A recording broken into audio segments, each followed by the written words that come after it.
Hello.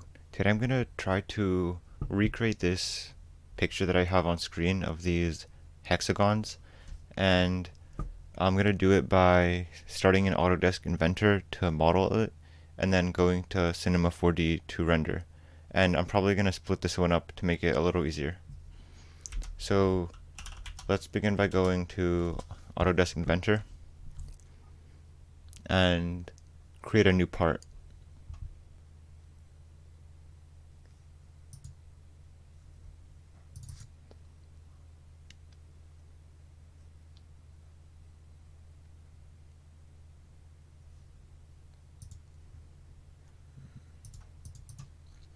So I have other videos that show some basics of parts, and this one I'll just show everything that I do, but if you're still confused you can go back and watch those where I explain everything a little more detail.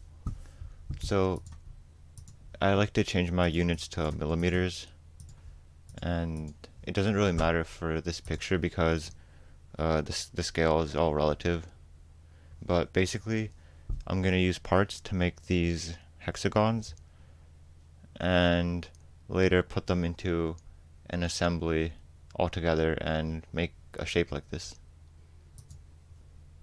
Okay, so the first thing I want to do is go to Sketch and use a line and select any one of these planes. So I found the easiest way to make a hexagon shape is to use circular mirroring, kind of, and then you can connect all the edges. I'll show you how to do that. So first make a single line like that. I just did 6. It doesn't really matter. And then go to this tab here, pattern and circular. For geometry, you can just select this point, and then for axis you can select the base point, and then you select how many there are, and you see little dots on the screen. So if I want like 8, it makes 8 equally spaced dots. So right now we want 6. Okay. And then you can go back to Sketch, Line, and you could easily just connect every single point together. And I'm using the shortcut L for line. It makes it faster. Okay. So it works pretty well because you can just change the dimension and it changes scale, but we don't really need to do that. So next you can go to 3D model and extrude and select the face, which is this one. And then we can, it's pretty relative, so we can just make them pretty tall and then just adjust them later. So 100 millimeters sounds pretty good. And that's basically how you make this base shape. And then the next step is just to put all of them together into an assembly. So we need to save this part.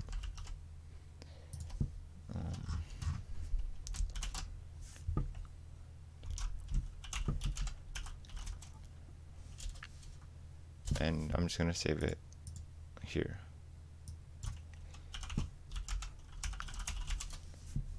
Okay, there's one more thing that I forgot. It's see all these little edges, how they're smoothed out.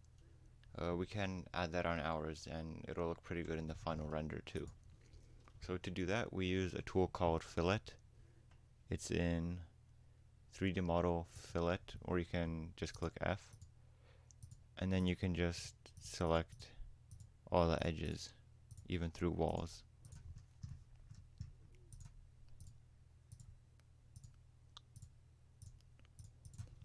Okay. These look, we don't have to have them exactly the same, so I'll make them maybe 0.3. That's fine. Okay, and now we can save this file and assemble this together. So to do that, you can go to New Assembly, once you're in the assembly, you can right click, place component, and put in the hexagon that you just saved. So I'll just put down like 5 for now, and then we can just start copying, pasting, tiling them. So the first thing I always like to do is select one piece and make this our grounded piece, and we know this one won't move and won't get lost. So now we can start building everything together. So what you use is called constraints. Go to assemble, constrain, and constraints are basically how you assemble pieces together. So mate is just puts two faces together on the same plane. It just puts them together like this, like sticks them together, and then flush puts them on the same plane like that. So notice how this can still move. They're still technically mated, but they're not constrained in all directions.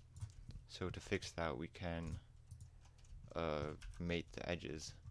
So you have to be a little careful with the fillet to select the right ones, but I'm selecting this one, and then the same one here, which is this, and it should mate together if everything worked.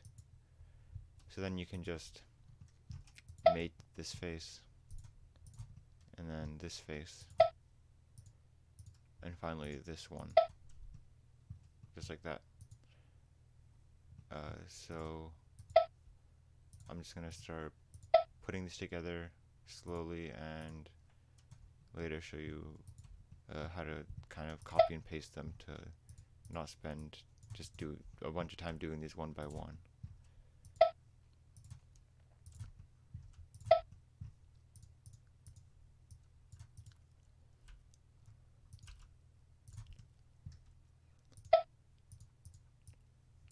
Okay, so we have a group, none of them move, they're all constrained, and we can just select all, copy, and paste the whole thing. And now we can just tile a bunch of these together. So I can just kind of lay out what I want it to look like. And then once we have a couple of once we put these together, then we can copy this and then go even faster.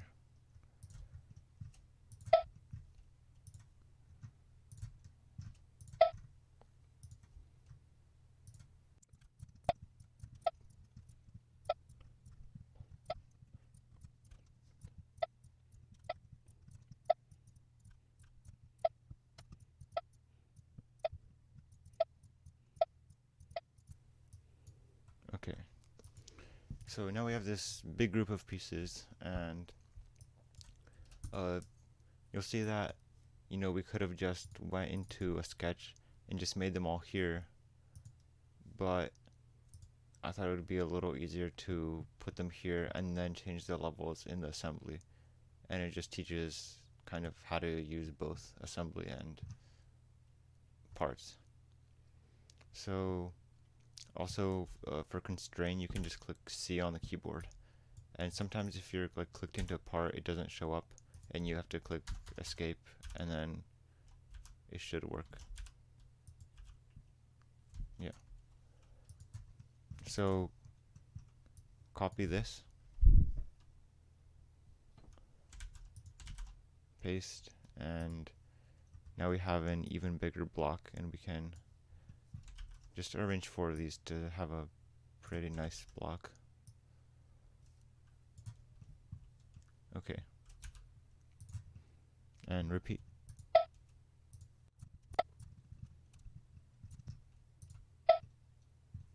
I think I missed I clicked on a line instead of a face. Yeah.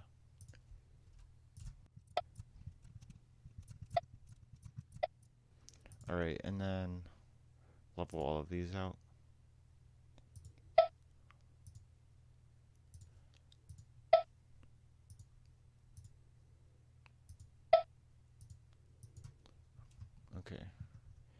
I'm gonna look at the image. So we don't need that many. So this, I'm gonna put a few more, just do this one more time just in case.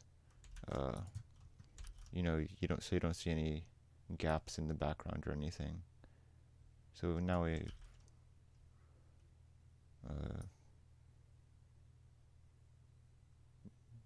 yeah, just 4, and then this will definitely be enough.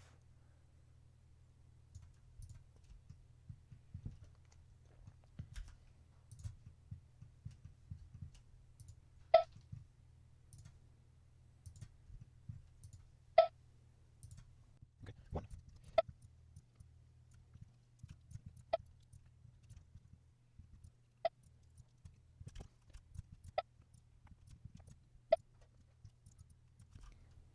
And then make them flush.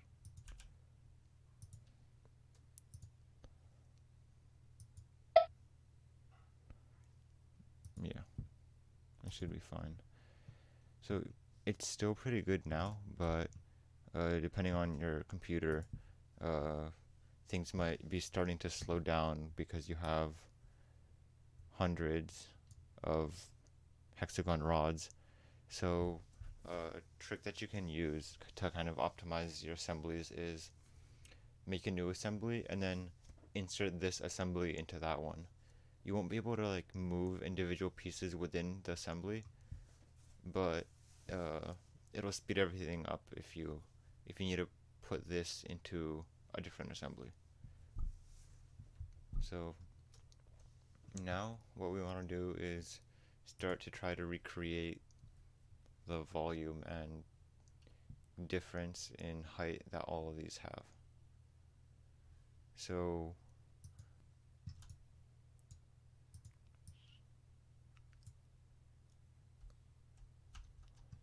okay, yeah, I'll just do all of them at once. Just select all, show relationships.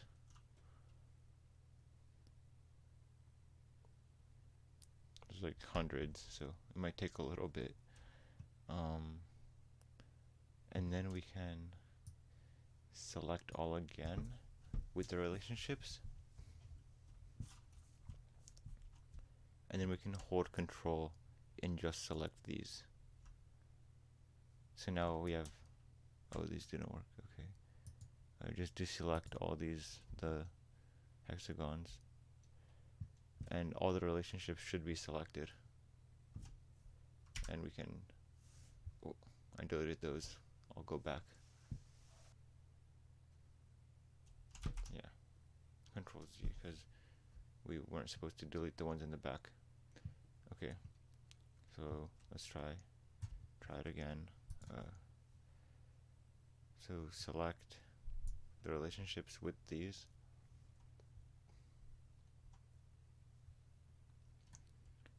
Then we can hold control and select all the pegs.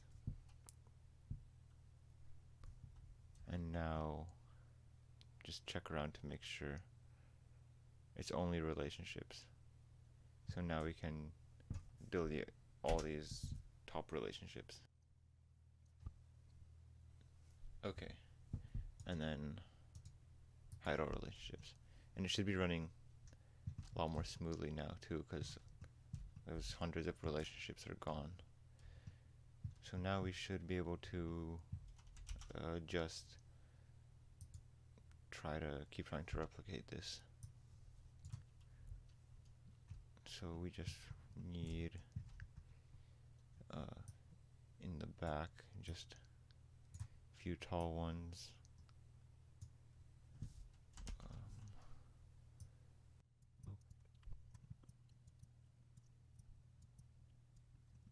Okay, and then some over here.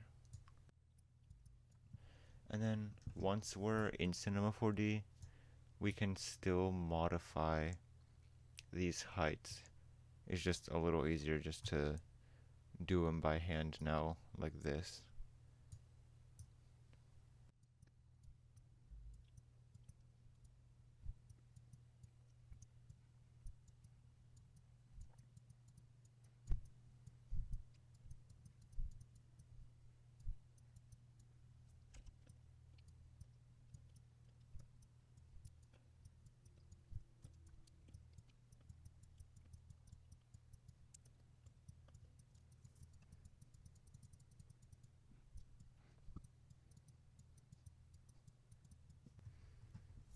Okay, I'll just make a couple last minute changes, and it's probably about ready. Just try to get some of the background, just in case that shows up. It'll just be easier to do it now.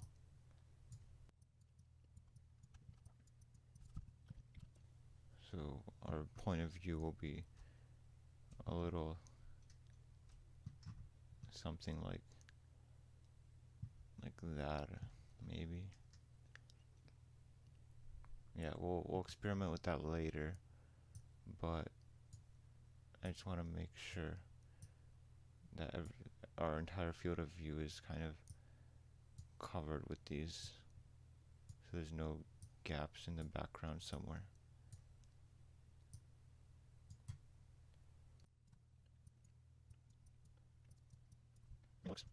That's probably fine.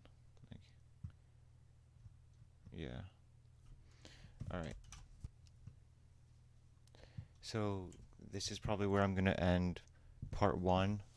This is basically all you need to do in Autodesk Inventor. You just, to review, we basically just made these hexagon pieces in parts. We placed them all into an assembly, used certain constraints, and made something that resembles this photo a little bit.